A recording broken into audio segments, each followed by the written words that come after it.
Dober dan. Neskončno me veseli, da smo danes tukaj. Sem Tina Divjak, vodja zagovorništva Centra nevladnih organizacij Slovenije. Redni udeleženci srednjeveških dogodkov ste že navajeni, da mi ponavadi napovemo direktorja za uvodni nagovor, potem gre direktor za tujino in potem jaz pozdravim. In tako je tudi danes. Kar pa niti ni slabo, ker program Active Citizens Fund v Sloveniji bolj ali manj vodimo ženske. Zato je pač tudi prav, da ženska pozdravi, kaj ne da. Te dni mineva pravzaprav 1 leto, odkar smo izvedeli, da je bil konzorcij CNVOS, se pravi Center nevladnih organizacij Slovenije, Zavoda PIP iz Maribora in DRPD iz Novega mesta izbran za upravljalca tega sklada. Nekoč smo ga poznali kot program za nevladne organizacije finančnega mehanizma EGP, danes je to Active Citizens Fund, po domače Norvežan. Vsi vemo, o čem govorimo. Da minilo je leto dni, to leto dni nismo stali križev rok, odkar smo izvedeli, ampak smo z FMO-jem, kot ga mi kličemo, z Uradom za finančne mehanizme, ki je naš pogodbeni partner v imenu 3 držav donatoric, Liechtensteina, Norveške in Islandije. Skupaj z njimi smo torej prehodili to dolgo pot programiranja sklada, v katerem smo postavili vse markacije, vse kažopote in se resnično trudili, da to pot utrdimo tako jasno, da bomo vedeli vsi, kam vodi in kako vodi. Zdaj upamo, da je ta pot tako urejena, da bo tudi vam jasno, kam greste oziroma kam bi morali priti in da vam ta pot ne bo samo pomagala, ampak vas bo hkrati pravzaprav motivirala in vas inspirirala. Tokratni program za tiste, ki ste mogoče poznali prejšnjega, daje še več poudarka tudi manjšim organizacijam, ki niso iz mest, posebej izpostavlja ranljive skupine, Romi, migranti in drugim. To smo imeli v mislih že od vsega začetka, ko smo sestavljali konzorcij.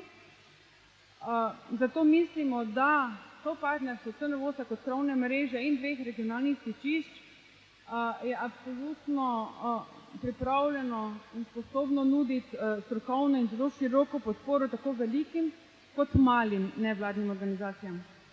In prav ta podpora, se pravi razumevanje problematike, razumevanje izvajalcev in na drugi strani vseh pravil je nekaj, na kar mi stavimo. Mi namreč nismo tehnični sekretariat, mi smo podporne organizacije za vsakodnevno življenje in tako tudi tukaj. Zato mi ne bomo spremljali, ampak bomo podpirali izvajalce pri doseganju dobrih rezultatov. Zdaj, mnogi med vami, posebej tisti, ki me malo boljše poznate, ste danes komentirali mojo obleko. Nekateri ste se celo malo zdrznili. Zakaj? Pred kratkim mi je ena kolegica rekla, da se za hetero ženske pričakuje, da se na tovrstnih dogodkih zristajo, poslovno oblečejo, krilo, srajca, petke, pač celotni paket, ampak da lezbijke pa nikakor ne. Zato, ker če bi se lezbijke oblekle v poslovno obleko, bi to pomenilo, da pristajajo na binarno delitev spola, na ta šovinistično predalčkanje ženske, na stereotipno podobo ženske v svetu. Zato lezbijka ne sme biti zrihtana, kaj šele, da bi bila namazana. In zato jaz danes za to mojo opravo in moji teniski se borim proti stereotipom in proti predsodkom.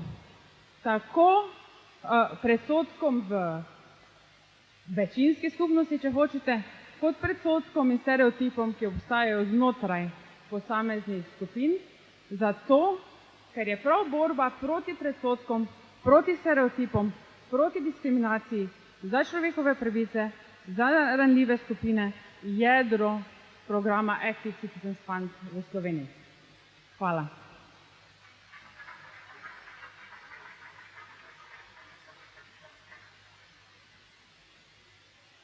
Ok, klobuk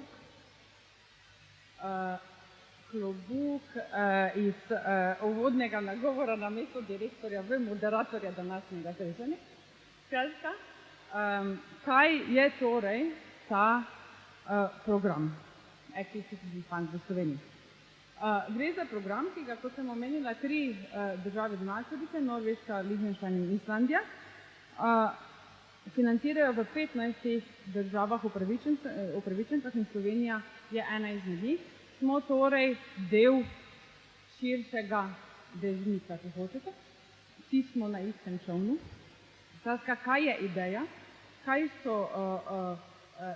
so cilji programa, pa nam bo predstavila Anna Stridhorst iz Urada za finančne mehanizme, ki bo seveda govorila v angleščini, zato samo čisto logistično informacijo za tiste, ki potrebujete prevajanje iz angleščine v slovenščino. Tam zadaj je Veronika, ki maha, tako da prosim, če tisti, ki potrebujete prevod, če se premaknete k njej. Ana.